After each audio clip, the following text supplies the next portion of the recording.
미가서는 우리가 쉽게 읽지 않는 성경 말씀이죠. 미가가 히브리어로 멤, 요드, 카프, 헤이라는 이 미가는 합성어입니다. 합성어. 카와 미가 이름을 합성어로 지어놨어요. 미라는 말이 what, 뭐야, 어떻게 된 거야, 다 포함됩니다. 히브리어는 참 재밌죠. 의문사인데 그게 뭐야? 어떻게 하라고? 어떻게 된 거야? 어떤 거야? 이게 다 미라는 말이거든요. 카라는 말은 이제 하나님이 하나하나 우리에게 주신 것들을 의미합니다. 그래서 미카 그러면 도대체 하나님이 어떤 분이야? 하나님이 뭘 원하셔? 하나님이 어떻게 행하셔? 뭐 그런 의문문이 미카예요. 미가서는 하나님께 대한 질문, 하나님께 대한 대답을 우리에게 대신해 주고 있고, 또 하나님이 우리에게 하시는 질문, 그리고 하나님이 우리가 해야 될 대답을 해 주시는 말씀이에요. 이해가 갔습니까? 제가 말해놓고 이해를 아무도 안 하신 것 같아가지고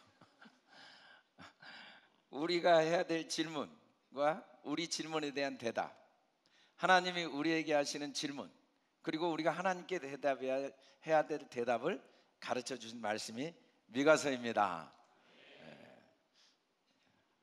아멘. 제가 요즘 정말 질문에 완전히 세상말로 꽂혔습니다. AI 시대는 질문이 전부더라고요. 이렇게 질문의 능력이 중요한 시대가 정말 역사 속에 언제 있었나. 질문만 잘하면 상상할 수 없는 삶의 질이 변화되는 이 시대에 우리가 와 있구나. 그런 점에서 미가서는 참 우리에게 중요한 말씀이라는 생각이 들었습니다. 미가서는 12명의 소선지자 중에 중간, 북쪽 아수르, 유다도 이스라엘도 북쪽이 항상 문제였습니다. 우리나라도 좀 북쪽이 문제이긴 한데, 남쪽 유다, 남쪽은 아직 멸망 안 당하고 북쪽은 멸망당한 그 중간 단계의 미가가, 야, 하나님이 북쪽 이스라엘 멸망시킨 거 봤지? 이걸 통해 하나님이 뭘 말씀하고자 하시는지 알겠지?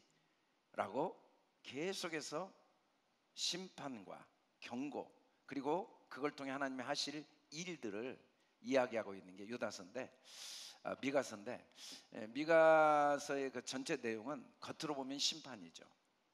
그러나 성경 66권이 다 심판입니다. 하나님의 말씀은 심판의 말씀입니다. 하나님은 우리에게 먼저 우리에게 주신 모든 것들을 다 심판하기를 원하십니다. 내가 주기로 왔다고 그랬어요. 죽으러 오셨고 함께 우리를 주기로. 그리고 우리가 죽으면 그 속에 하나님이 채워주십니다. 그래서 말씀은 심판의 말씀.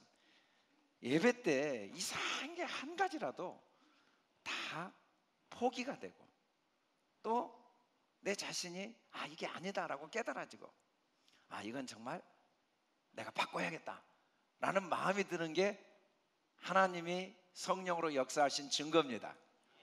왜냐하면 그 자리에 하나님이 진리를 채우십니다. 그러면 저절로 하나님 것이 우리를 통해 나타납니다. 그래서 성경 66권은 우리를 심판하시는 말씀입니다. 우리를 채우시는 말씀입니다. 우리를 통해 하나님이 나타나시는 말씀입니다. 성경은 항상 세 가지예요. 먼저 죽이고, 채우고, 나타내시고. 아멘. 네페시라는 사람은 유일하게 모든 피조물 중에 66권 성경을 통해 매일 심판을 받고, 매일 채움을 받고, 매일 하나님이 나타나시는 축복을 누리는 유일한 하나님의 자녀. 그 능력이 말씀을 통해 주어진 줄 믿으시길 주의 이름으로 축복합니다. 미가서를 통해 하나님은 심판을 말씀하시죠. 심판이 목적이 아니에요. 채움이 목적입니다. 채워지면 나타납니다. 주님이 나타나는 것이 최고의 기쁨이고 최고의 행복입니다. 최고의 능력입니다. 그런데 하나님이 먼저 우리에게 이 심판하시는 과정에서 끊임없이 반복되는 패턴이 뭐냐면 중간에 우리를 소망과 위로를 심어주십니다. 말씀을 통해. 그리고 구체적인 대화를 하십니다. 각 사람 수준에 맞게 한번 이야기를 해보자. 다 대화를 하고, 대화를 해서 우리 속을 다 드러내신 건 우리 문제를 지적하심이 아니고 우리를 용서하시고 우리를 새롭게 하시기 위함임을 이 미가서를 통해 보여주고 있습니다. 결론적으로 미가서를 통해 하나님이 우리 속에 깊이 우리도 모르게 숨어있는 문제가 뭔가를 드러내시는데, 그 내용이 6장 3절에 나왔습니다. 같이 한번 읽어봅시다. 시작. 이르시기를 내 백성아, 내가 무엇을 내게 행하였으며 무슨 일로 너를 괴롭게 했느냐, 너는 내게 증언하라. 할렐루야. 우리 좌우 옆 사람 보고, 제가 뭘 그렇게 괴롭게 했습니까? 물어보세요. 제가 뭘 그렇게 괴롭게 했습니까? 신앙생활을 하는데 모든 종교 중에 유일하게 기독교만 하나님이 나를 별로 기뻐하시지 않을 것 같다 라는 비율이 제일 높다고 그래요. 다른 종교들은 뭐 불교나 뭐 이 무당들이나 내가 섬기는 신이 나를 그렇게 기뻐하지 않는다는 생각을 많이 안 하는데, 교인들은 이상하게 난 하나님을 별로 기쁘시게 못하고 있어 라는 무의식이 있대요. 그리고 하나님도 나 때문에 별로 그렇게 야 너를 보니까 너무 기쁘다, 너 자랑스러워, 따봉, 그런 말을 거의 나한테 하리라고 생각을 안 하는 사람 비율이 기독교가 제일 많다고 그래요. 연승 집사님도 좀 그러시나요? 아니요. 하나님 따봉. 연승 집사님 볼 때 하나님이 연승 집사님 보고 연승 집사 따봉. 박수 한번 쳐주세요.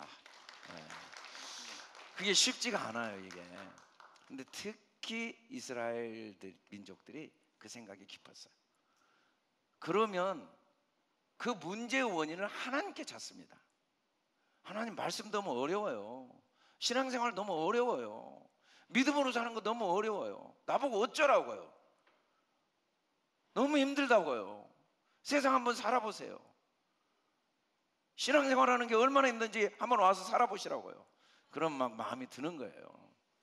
그래서 자꾸 힘들어, 신앙생활 힘들어, 교회가 힘들어, 목회가 힘들어, 이런 이야기를 나도 모르게 마음속에서 하고 있다는 걸 미가서를 통해 하나님 지금 깨닫게 하신 거죠. 한번 이야기해보자. 우리는 항상 그런 생각을 하는 거예요. 하나님 힘들어요, 죽겠어요, 피곤해요, 나보고 어쩌라고요, 어쩌라고. 이게 계속해서 속에 왜 나를 괴롭혀요? 그런데 하나님이 사실 하신 일은 우리를 위한 밖에 없습니다. 우리가 애굽 땅에 있을 때 인도해 내신 분이 하나님이십니다. 우리를 그 종에서 속량하신 분이 하나님이십니다. 우리를 위해 모세를 준비하신 분이 하나님이에요. 80년이나 준비하셨어요. 우리를 위해 아론을 준비하고 미리암을 준비하셨습니다. 요즘 혼자 그런 생각을 해요. 혈관 하나만 딱 문제가 생겨도 힘을 못 쓰는 우리 이성길 성도님 보면 정말 건강하고 아주 제가 천천히 걸으라고 해도 얼마나 하루 내 바삐 다녔는데 뇌경색으로 지금 거의 6개월 이상을 잘 걷질 못해요. 그게 우리거든요. 우리 힘으로 세포 끝까지 혈관에 피가 흐르는 게 아니잖아요. 지난주 하가다 강의 때 우리 하가 장로님이 몇 시간 동안 피가 손끝에 안 갔는데 썩어버렸다는 사진을 보여줬거든요. 우리 성도들도 사진 처음 보고 정말 그렇게까지 심각한지 몰랐다고. 손발이 다 썩어버렸어요. 그게 우리예요. 우리 힘으로 손끝까지 혈관을 보낼 수 있습니까? 하나님이 우리 심장을 주장하고 계십니다.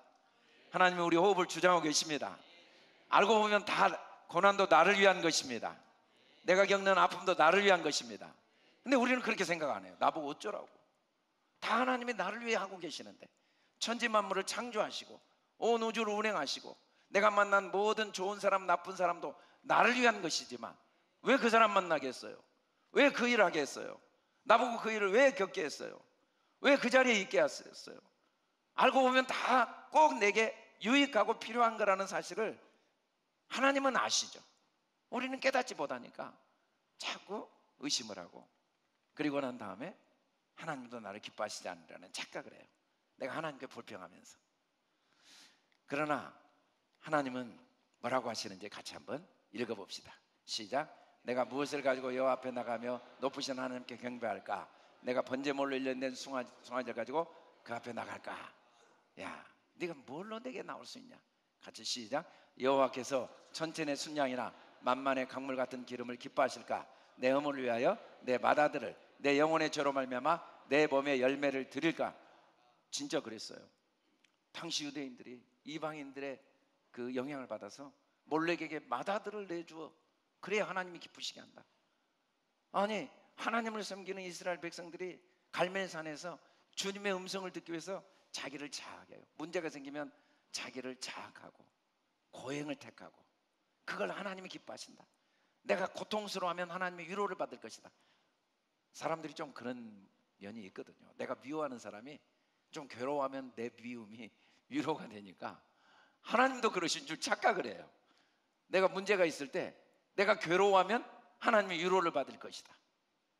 그래서 내 몸에 고통을 주어 하나님을 기쁘시게 하고 하나님께 열매를 드릴 수 있다는 착각을 합니다. 연말이 되면 다 그 생각을 해요. 눈 깜짝할 새에 11월이 됐어요. 이제 달력이 한 달밖에 안 남았어요. 시작할 때는 기대가 있었고 또 마음에 하나님을 향한 소원도 있었지만 뒤돌아보니까 별로 하나님께 해준 게 없다는 착각을 해요. 그러면 또 2026년이 별로 기대가 안 됩니다. 뭐 많은 사람들이 있지만 그 중에 나는 하나에 불과하고 하나님은 나를 별로 기뻐하시지 않을 거야. 뭐 나에 대해서 뭐 특별한 관심이 없을 거야. 내가 한 게 있어야지. 이런 착각을 합니다. 그런데 하나님 뭐라고 하시는지 같이 한번 다시 읽어봅시다. 시작. 사람이 주께서 선한 것이 무엇임을 내게 보이셨나니 여호와께서 내게 구하시는 것은 오직 정의를 행하며 인자를 사랑하며 겸손하게 내 하나님과 함께 행하는 것이 아니냐. 계속 질문하고 대답합니다. 미가가 정의를 행하는 것이 아니냐. 정의, 이 미슈파트라는 이 히브리어 그림 문자는 사전적으로는 재판, 공의, 정의로 나옵니다. 셰파트가 사사기, 재판하다, 재판, 공의, 정의. 또 헤세드, 이 인자가 사전적으로는 자비, 긍휼 이렇게 나와요. 그리고 이제 짜나라는 이 겸손이 사전적으로는 정말 완전히 낮아진다, 겸허하다라는 의미로 나옵니다. 그런데 제일 중요한 건 여기서 하나님이 보이신 정의, 하나님이 보이신 자비, 하나님이 보이신 겸손입니다. 사람이 주께서 선한 것이 무엇임을 내게 보이셨나니. 우리가 생각하는 정의가 아닙니다. 우리가 생각하는 자비, 우리가 생각하는 겸손이 절대 아니고 하나님이 보이신 정의, 하나님이 보이신 자비, 하나님이 보이신 겸손을 행하는 것이 하나님을 기쁘시게 하고 우리도 참된 기쁨을 누릴 수가 있습니다. 하나님이 보이신 정의가 뭘까? 이 미슈파트, 하나님이 보이신 정의는 하나님의 목적에 합한 마음을 의미합니다. 맴, 쉰, 페, 테트라는 이 미슈타프, 이 네 글자는 하나님의 목적에 합한 마음. 같이 한번 읽어봅시다. 시작. 대답하되 주여 없나이다. 예수께서 이르시되 나도 너를 정죄하지 아니하노니 가서 다시는 죄를 범하지 말라 하시니라. 율법에 보면 간음한 자를 돌로 쳐 죽이라고 그랬어요. 그런데 현장에서 간음하다 잡혔으니까 당연히 돌로 쳐 죽여야죠. 그런데 예수님이 뭐라고 하십니까? 너희 중에 죄 없는 자가 돌로 쳐라 라고 이야기하신 다음에 아무도 없는 모습을 보고 나도 너를 정죄하지 아니하노니 가서 다시는 죄를 범하지 말라, 이 이야기를 하십니다. 여러분, 율법의 돌로 치라라는 말은 사실은 죄를 치라는 거예요. 죄가 뭡니까? 오해된 생각을 깨트려 주시는 게 하나님이 하신 말씀의 의도입니다. 어리석은 생각, 무지한 생각, 부정적인 생각을 깨트려 주시는 게 하나님이 말씀하신 율법의 의도입니다. 그래서 하나님의 정의는 우리가 생각한 것처럼 야, 이게 더 옳은 거야, 이게 틀린 거야, 물론 그건 중요해요. 그런데 하나님의 정의가 내 안에 들어오면 남들이 볼 때도 상대적으로 옳은 행동을 저절로 해지는 거지, 어떤 옳은 행동을 하는 게 정의가 아닙니다. 정의는 정죄가 아니로, 정죄할 수밖에 없죠. 손가락질 할 수밖에 없는 명백한 상황 속에 그 원인이 모르기 때문에, 연약하기 때문에, 깨닫지 못하고 배우지 못하고 훈련되지 못했기 때문에 그런 것임을 알고 오히려 그걸 깨닫게 해주시고 다시 죄를 범하지 않도록, 다시 그 어리석음과 미련함과 그 어둠 속에 있지 않도록 치유해 주는 것. 또 넘어지겠지만 다시 이건 아니야, 이건 아니야 라고 싸매주고 치유해 주는 게 정의, 그게 하나님의 마음입니다.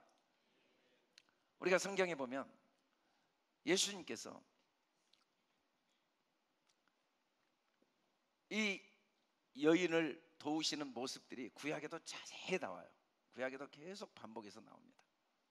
다윗도 얼마든지 사울을 보복할 기회가 왔어요. 그런데 보복하지 않아요. 요셉도 얼마든지 형들을 보복할 기회가 왔어요. 그런데 보복하지 않아요. 사실은 다윗이 만일에 사울을 죽였다면 우선은 좋지만 이스라엘 민족은 혼란과 그리고 결국은 나라가 블레셋에게 멸망당할 수밖에 없는 비참한 상황에 처하게 됩니다. 정의는 옳고 그름이 아니고 파괴가 아니고 회복이에요. 우리는 정의라는 이름으로 너무 많은 걸 파괴시켜버려요. 한 사람의 인격을 파괴시키고 지나온 삶의 모든 업적을 파괴시켜버리고 정의라는 이름으로 관계를 파괴시켜버리고. 아닙니다. 누구나 허물이 있어요. 정의는 그 문제가 있음에도 불구하고, 그럼에도 불구하고 그걸 통해서 하나님의 마음을 더 배우고 하나님의 은혜를 배우고, 얼마든지 사울을 죽일 수 있는 기회가 왔어요. 꼼짝없이 사울은 죽어야 돼요. 원수를 갚을 기회가 왔어요. 요셉은 얼마든지 보복해야 될 정당한 이유와 능력이 충분한 때가 왔습니다. 어떻게 동생들을 노예로 팝니까? 어떻게 진짜 충성을 다했는데, 하나님 앞에 죄를 범하지 않으려고 했는데 자기에게 누명을 씌워 감옥에 보냅니까? 그런데 드디어 총리가 됐어요.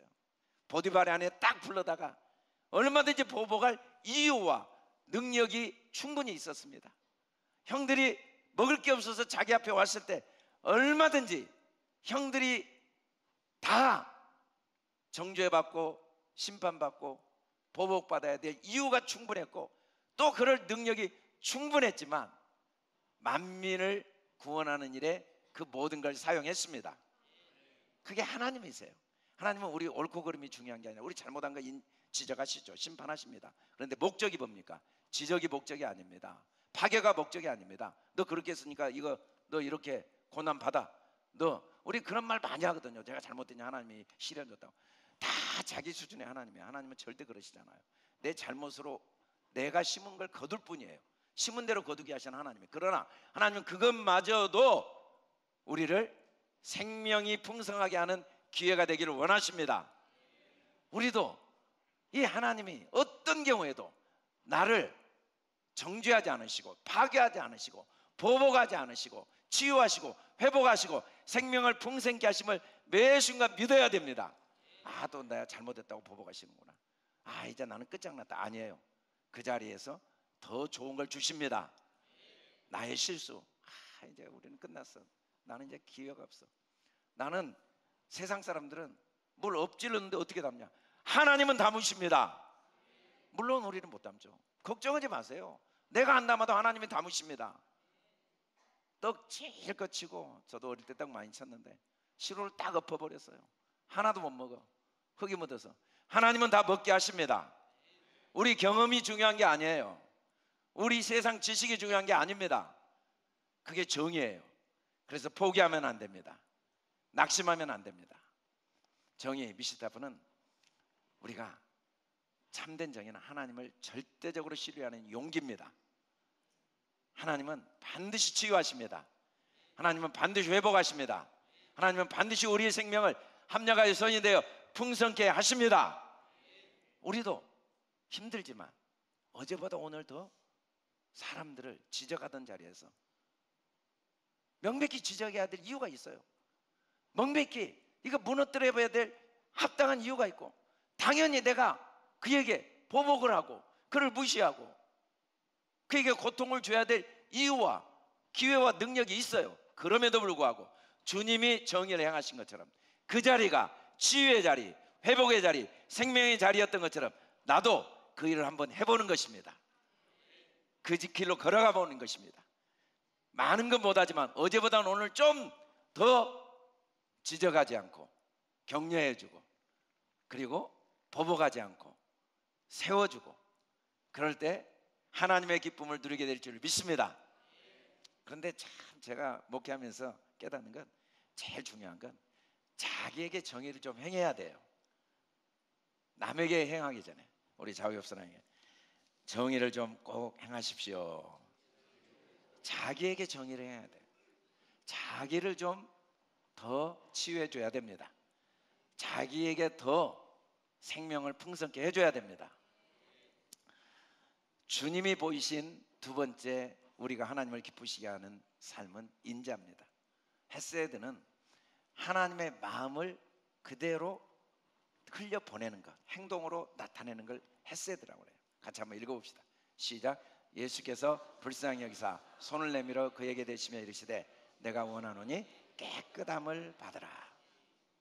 문둥병은 천형입니다. 부정한 병입니다. 전염병입니다.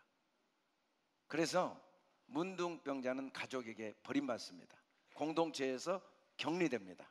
혹시 어쩔 수 없이 공동체에 들어가면 사람들이 자기 때문에 부정하게 되지 않도록 멀리서 보이는 순간 자기 스스로가 자기를 향하여 부정하다, 부정하다, 나는 부정하다고 소리를 반드시 질러야 되고, 소리를 지르지 않으면 돌에 맞아 죽습니다. 그런데 예수님이 가는 그 길, 사람들이 수도 없이 몰려든 그 길에 문둥병자가 나타났으니 사람들이 얼마나 놀랐겠습니까? 다들 돌로 쳐 죽이려고 할 때 예수님이 쏜살같이 달려가신 겁니다. 그 모든 사람보다 앞서서 문둥병자에게 가셨어요. 그리고 손을 쭉 내미셨습니다. 손가락을 내미신 게 아니고 손을 내미셨어요. 우리는 사람들의 문제를 보면 손가락이 나옵니다. 손가락질이 나와요. 멀리서 손가락질합니다. 세상 사는 삶의 이치가 다 그렇다고 그래요. 너무 좋아서 만나요. 시간이 지나면 문제가 하나하나 드러나면서 실망해요. 그리고 점점 거리가 멀어져요. 하나님도 그런다는 착각 때문에 너무 좋아서 신앙생활해요.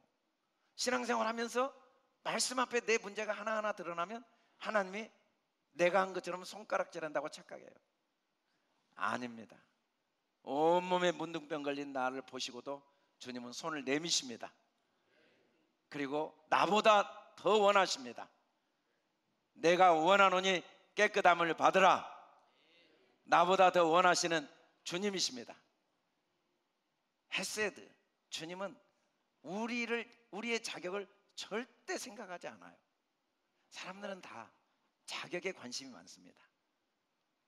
내가 그 사람을 인정해 줄 자격이 있는가? 내가 그 사람을 존중할 자격이 있는가?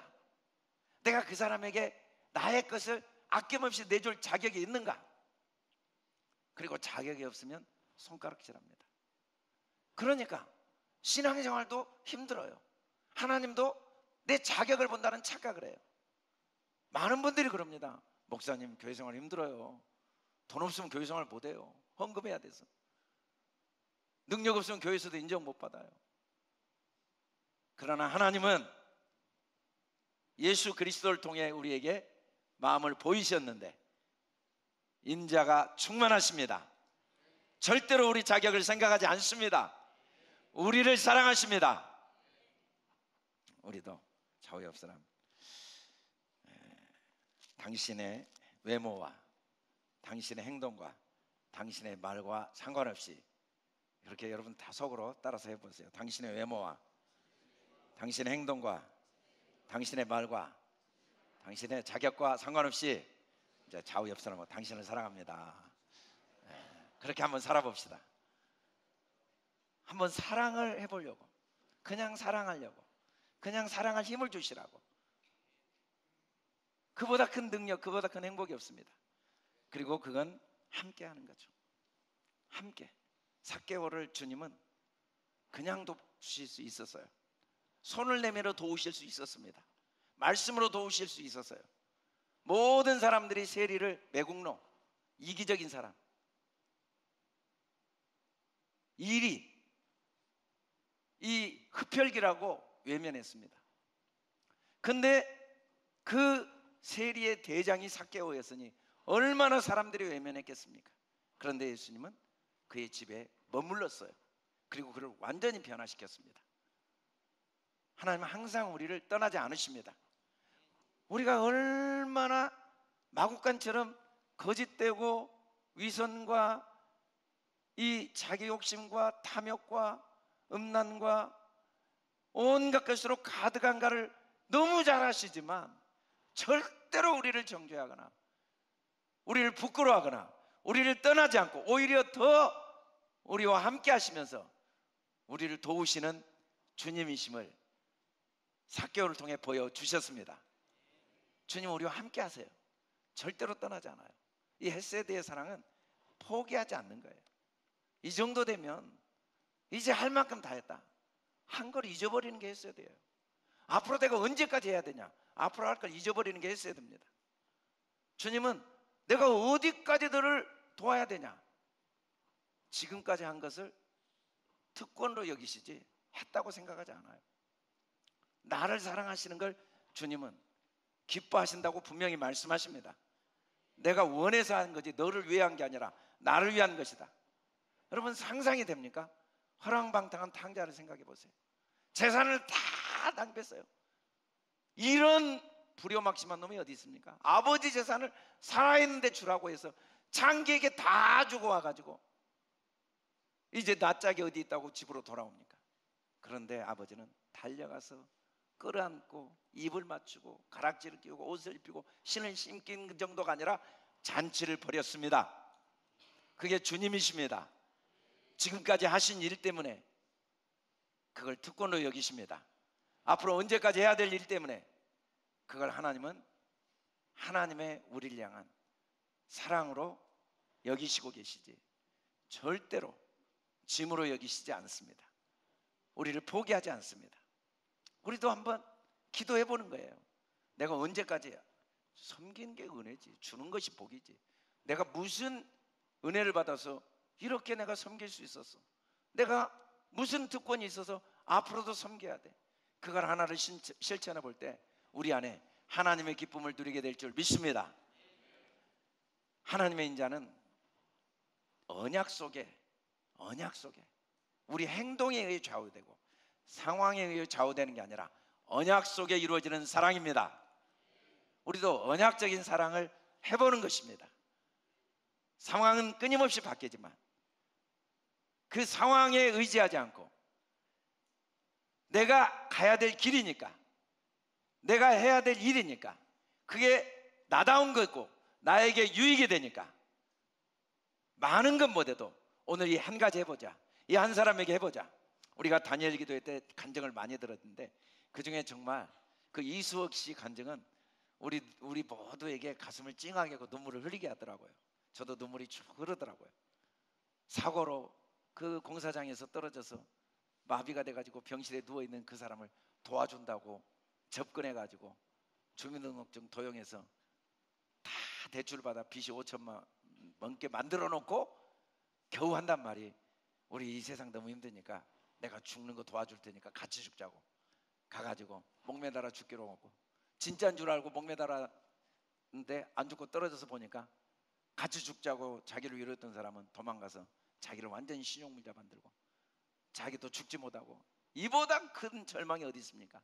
이보다 큰 고통이 어디 있습니까? 그런데 하나님께서 순천에 하나님이 일하시는 교회 목사님을 만나게 해가지고 보니까 그 목사님이 계속 함께 한 거예요.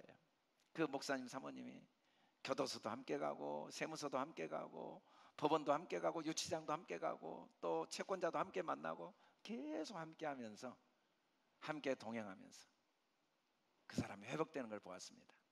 우리는 부족하지만, 우리가 많은 걸 못하지만, 내가 자격이 없는 걸 알지만 나와 함께 하신 주님 때문에 나도 함께 해주고 함께 아파해주고 함께 걸어가지고 함께 나눠줄 때 하나님의 기쁨이 되고 우리를 통해 하나님의 살리는 역사가 나타나게 될 줄 믿습니다. 오늘 영상을 보니까 안정환 선수도 너무 지혜롭게 전도를 해요. 너 사인 한번 다시 써봐. 너 수없이 사인하잖아. 너 불교 신자인데 왜 사인이 십자가가 들어? 뭔 십자가가 들었어요? 보니까 안 들었는데 끝까지 십자가가 들었다고 얘기해가지고 교회 데리고 가는 걸 보면서 참 지혜롭다. 그 한 사람을 불교 신자라고 무시하거나 판단하고 정죄하지 않고 긍휼히 여기면서 그 영혼을, 자기는 많은 걸 못하지만 교회 인도에 너무 하나님이 하시겠지 하고, 우리도 많은 걸 못하지만 하나님이 우리 마음을 보시고 그 영혼을 불쌍히 여기고 주님께로 인도하고자 할 때 하나님이 행하실 줄 믿습니다. 올해가 가기 전에 우리도 안정환 씨처럼 이런저런 핑계대서 한 명씩 한번 인도해보는 그런 한 해가 되면 참 좋겠다는 생각이 듭니다. 또 하나님이 보이신 겸손, 짜나라는 말은 하나님과 함께 동행하는 삶입니다. 같이 한번 읽어봅시다. 시작. 그 후에 다윗이 여호와께 여쭈어가로되 내가 유다 한 성읍으로 올라가리이까? 여호와께서 이르시되 올라가라. 다윗이 이르되 아르되 어디로 가리이까? 이르시되 헤브론으로 갈지니라. 여러분, 참 중요한 게 다윗이 자기가 왕이 되려고 한 적이 없어요. 또 왕이 되려고 상황을 만들지도 않았는데 왕이 될 수밖에 없는 상황이 됐습니다. 사울 왕이 자기 어리석음 때문에 자결하고 죽어버린 거예요. 자기가 지금 사울 왕을 죽인 적이 없습니다. 그리고 사람들에게 야, 그래도 내가 왕 자격 있지 않냐 말한 적이 없어요. 사람들이 다윗 외에 누가 왕이겠습니까 하고 지금 다 소리 지르고 있는 때예요. 물어볼 필요가 없는 상황입니다. 모든 상황이 자기가 당연히 왕이 돼야 될 상황인데 여호와께 물어봅니다. 유다 한 성읍으로 올라가리까? 내가 왕의 자리로 가야 되겠습니까? 얼마든지 하나님 올라가라. 네가 왕이 될 자격이 있다. 올라가면 되잖아요. 당연히. 그런데 어디로 가리까? 당연히 예루살렘으로 가야죠. 사울 왕이 있던 곳으로. 너무 당연한 거 아닙니까? 근데 또 물어봐요. 그랬더니 헤브론으로 가라. 우리 성지순례 갔다 오신 분들 헤브론 기억할 거예요. 막벨라 굴이 있는 얼마나 험악한 산지고 예루살렘에서 멀리 떨어져 있는, 말도 안 돼요. 여러분, 우리가 계획을 세우지만, 계획은 내가 세우지만 하나님께 물어야 됩니다. 우리가 말을 하지만 하나님의 도우심을 구해야 됩니다. 우리가 행동을 하지만 하나님의 능력을 항상 의지해야 됩니다. 겸손은 전적으로 하나님의 필요함을 매 순간 인식하는 게 짜나 겸손입니다. 하나님은 우리 믿음대로 100% 자율권을 주셨어요. 내가 말하고 싶은 대로 말하고 내가 걷고 싶은 대로 걷도록 내가 하고 싶은 대로 다 하게 모든 권한을 주셨지만, 그럼에도 불구하고 내가 계획을 다 세울 수 있지만 그럼에도 불구하고 하나님께 물어야 됩니다. 하나님께 끊임없이 하나님을 앞세워야 됩니다. 하나님의 능력을 의지해야 됩니다. 아침에 눈을 딱 뜨면 하나님, 오늘 또 저는 너무 배운 게 많고 경험이 많다 할지라도, 너무 확실한 하루를 할지라도, 상황이 너무 확실하다 할지라도 주님 없이는 못 삽니다. 기도해야 됩니다. 크리스찬들이 참 불행을 겪을 때 가장 큰 이유가 뭐냐면 기도의 동기, 신앙생활의 동기와 목적이 잘못됐어요. 동기가 뭐냐면 주님 없이 사는 능력을 얻고자, 목적이 뭐냐면 주님께 기도하지 않고 살아도 되는 상황을 만들고자. 주님 돈 좀 주세요. 기도 안 해도 이제 내가 내 힘으로 계획 세우게. 주님 능력 주세요. 하나님 의지하지 않아도 내가 알아서 내 미래를 다 계획 세우고 내가 하고 싶은 대로 다 할 수 있게. 그런 목적으로 간절히 기도해요. 그래서 답답하고 괴로운 거야. 하나님이 기도 응답 안 해주시니까. 참 우리는 아무리 지혜를 주셔도 그 지혜로 오늘을 살 수 없습니다. 오늘은 내가 지금까지 주신 지혜가 참고지 그 지혜로 오늘을 다 알 수 없습니다. 근데 우리는 하나님이 지혜 주시고 능력 주시고 경험 주시면 그것으로 매일 삽니다. 누구를 딱 만나면 하나님이 주셨던 지혜와 경험과 능력으로 딱 봐요. 그게 얼마나 나를 바리새인처럼 불행하게 하는지 깨닫지 못하고. 하나님이 솔로몬의 지혜를 주셨지만 솔로몬의 지혜보다 하나님이 크십니다. 아무리 솔로몬에게 지혜를 주셨어도 하나님 없이는 오늘은 못 삽니다. 알 수가 없어요. 하나님만이 모든 걸 아십니다. 여러분, 겸손은 나를 비하하는 게 아니에요. 나는 부족합니다. 나는 못합니다. 나는 능력이 없습니다. 이게 겸손이 아닙니다. 하나님의 크심을 인정하는 것입니다. 사람들은 겸손이 자기 발견이라고 착각해요. 그건 교만이에요. 발견해봤자 도토리 기적입니다. 저 하늘에서 비행기에서 밑에 보면요, 사람들이 개미보다 다 작아요. 여기서는 다 뭐 빠르네, 크네, 높네, 뭐 얼굴이 눈이 크네. 비행기 타고 가보세요. 눈이 보이는가? 눈이 작아. 뭐 너는 왜 눈이 작냐? 눈이 크냐? 뭐 키가 크냐? 작냐? 뭐 차가 크냐? 작냐? 하지만 위에서 보면 다 모래알보다 적어요. 진짜예요. 그것 때문에 인정하죠. 내가 눈 작은 거 인정해요. 내가 키 작은 거 인정해. 근데 괜찮아. 그게 뭐가 문제야? 인정하지만 비하하진 않아요. 왜? 하나님이 나와 함께 하시니까. 내 지혜 부족한 거 인정해요. 내가 가진 게 부족한 게 인정해요. 그래도 부족함이 없어요. 주님이 나의 주인이시니까. 능력 부족한 거 인정해요. 그걸 인정 안 하는 게 아니라 그래도 나는 못할 게 없어요. 주님이 나와 함께 하시니까. 그게 겸손입니다. 자기 비하가 아니고 나는 부족하지만 나와 함께 하신 주님. 나는 어리석죠. 인정해요. 나는 지혜가 부족해요. 인정하지만 괜찮아요. 주님이 내 삶의 주인이시니까. 주님은 그걸 합력하여 선을 이루십니다. 반드시 나를 도우십니다. 그럴 때 우리는 다른 사람도 인정하게 돼요. 다른 사람의 부족함을 손가락질하지 않고, 부족한 거 나도 알아요. 괜찮아요. 그러나 하나님이 그와 함께 하십니다. 다른 사람은 부러워하지 않습니다. 나보다 능력 있고 돈도 있고 정말 훌륭한 거 인정하고 함께 기뻐합니다. 왜? 그래도 주님은 나와 함께 하시니까. 그것 때문에 부러워하거나 그것 때문에 자기 자신을 비하하지 않고 존중해주고 함께 기뻐해주는 게 겸손입니다. 겸손은 하나님의 크심을 인정하고 세상 모든 걸 존중하는 능력이죠. 무엇보다 겸손은 내가 계획을 세웠고 내 능력으로 가지만 반드시 하나님을 앞세우는 것입니다.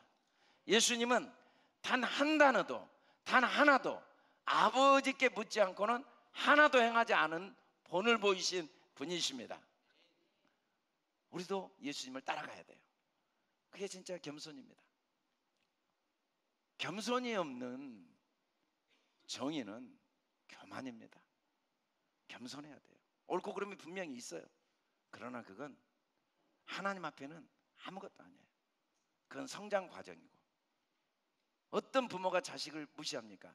막 태어난 아이에게 아이고 밥도 못 먹고 아니에요. 밥 못 먹죠. 내가 먹여줘야 돼요. 똥오줌 못 가리죠. 내가 가려줘야 돼요.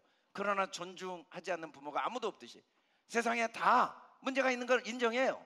잘못된 걸 알아요. 지적해야 돼요. 그러나 마음으로는 존중하는 능력, 하나님이 이 모든 걸 주관하시고 그 모든 게 하나님의 은혜니까 하나님은 우리에게 겸손의 모습으로 오셔서 우리가 겸손을 행하기를 원하십니다. 헤녹은 하나님과 동행해서 죽음을 보지 않았어요. 여러분, 신앙생활 하나님이 기쁘시게 하는 건 돈으로 하는 게 아닙니다. 능력으로 하는 게 아닙니다. 자격으로 하는 게 아닙니다. 열심으로 하는 게 아니에요. 열매로 하는 게 아닙니다. 결과가 좋아서 되는 게 아닙니다. 보여주는 게 아니에요. 하나님의 마음을 배우는 것입니다. 하나님의 마음을 나타내는 것입니다. 하나님을 기쁘시게 할 때 참된 기쁨을 누립니다. 돈으로 하나님을 기쁘게 해보세요. 얼마나 비참한지. 능력으로 하나님을 기쁘시게 해보세요. 얼마나 하나님을 대적하는 바리새인이 되는지. 자격으로 하나님을 기쁘게 해보세요. 결과로 하나님을 기쁘게 해보세요. 얼마나 많은 사람을 아프게 하고 다치게 하는지. 그렇게 하나님을 기쁘시게 아무리 하려고 해도 나도 기쁘지 않고 남도 기쁘지 않지만, 그럴 때마다 다시 주님의 마음을 배우고자 하면, 우리가 실수할 수밖에 없지만, 우리가 부족하지만 주님의 마음을 배우고자 하면, 또 실수할 수밖에 없는 사람들이지만 그에게 주님의 마음을 보여주고자 하면, 그 모든 삶의 크고 작은 아픔과 고통, 그 시련과 실패와 좌절도 축복의 도구가 될 줄 믿습니다. 한 해를 마무리하면서 하나님이 보이신 하나님을 기쁘시게 하는 선을 행합시다. 하나님이 보이신 정의를 행합시다. 하나님이 보이신 자비를 행합시다. 하나님이 보이신 겸손을 행합시다. 이건 누구나 할 수 있습니다. 언제든지 할 수 있습니다. 아파도 할 수 있고, 실패도 할 수 있고, 부족해도 할 수 있고, 자격이 없어도 할 수 있습니다. 누구나 할 수 있는 하나님을 기쁘시게 하는 삶을 오늘보다 내일이 더 나고, 내일보다 모레가 더 나은 올바른 방향을 향해 꾸준히 달려가서 하나님을 기쁘시게 하는 기쁨 속에 우리도 하나님의 기쁨을 함께 누리는, 천국을 경험하는 우리 향기교회 가족들 되기를 주님의 이름으로 축복합니다. 하나님께서 우리에게 그런 은혜를 주시고자 할렐루야, 참 고난을 많이 주시네요. 9월부터 11월까지 고생하셨습니다. 우리 좌우협사 고생하셨습니다. 수고하셨습니다. 아니 3개월을 집회를 하는 교회가 어디가 있습니까? 정말 해도 너무하긴 했는데, 기도원도 이렇게는 안 할 것 같아요. 근데 아직도 또 2주가 또 남았네요. 이번 주에는 전국 목회자 3호 사역자, 이번 주 월요일 저녁부터 합니다. 오전 화요일 수요일에는 하가다 강의가 있고, 정말 이번에 하가다 강의 우리 학생들에게 하가 장로님이 너무너무 은혜롭게, 초등학생들이 2시간 동안 눈 한 번 깜빡 안 하고 듣더라고요. 얼마나 은혜롭게 하든지. 여러분들 와서 들으시면 큰 힘이 될 거예요. 저녁에는 이제 우리 교회 교인도 다 참석하는 영성 부흥회입니다. 이번에 오신 목사님들을 통해 하나님이 우리에게 큰 은혜를 주실 줄 믿습니다. 우리가 기대하고 소망하고 참여하는 중에 성령의 충만함을 받고 하나님이 기쁘시게 하는 마음이 우리 안에 더 충만해지기를 주님의 이름으로 축복합니다. 아멘. 그래서 저녁 3일 동안 이 부흥 집회 함께 참여해서 큰 은혜 받을 수 있기를 주님의 이름으로 축복합니다. 오늘 10월의 마지막 날, 11월의 마지막 날 주일 예배가 끝나고 내일은 마지막 달 시작하는 월삭 예배입니다. 지금까지 우리가 월삭 예배 전 가족이 나오는 예배, 새벽 예배를 드렸는데 12월 마지막 내일 월삭 예배 전 가족들이 함께 나와 예배 드릴 수 있기를 주님의 이름으로 축복합니다. 자녀들에게 함께 예배 드리면서 우리가 더 하나님을 기쁘시게 하는 하나님의 사랑과 마음을 함께 나누는 새벽 예배가 될 수 있길 바라고, 그리고 이제 본격적으로 12월이 시작되면서 대림절 성탄이 다가오고 신년을 잘 준비할 수 있기를 바랍니다. 우리 다 같이 일어나 주님 이 한 주도 주님이 보이신 정의와 인자와 겸손 하나님을 기쁘시게 하게 도와주세요. 우리 크게 5번 선포하고 그리고 우리 찬양하고 기도하겠습니다. 할렐루야.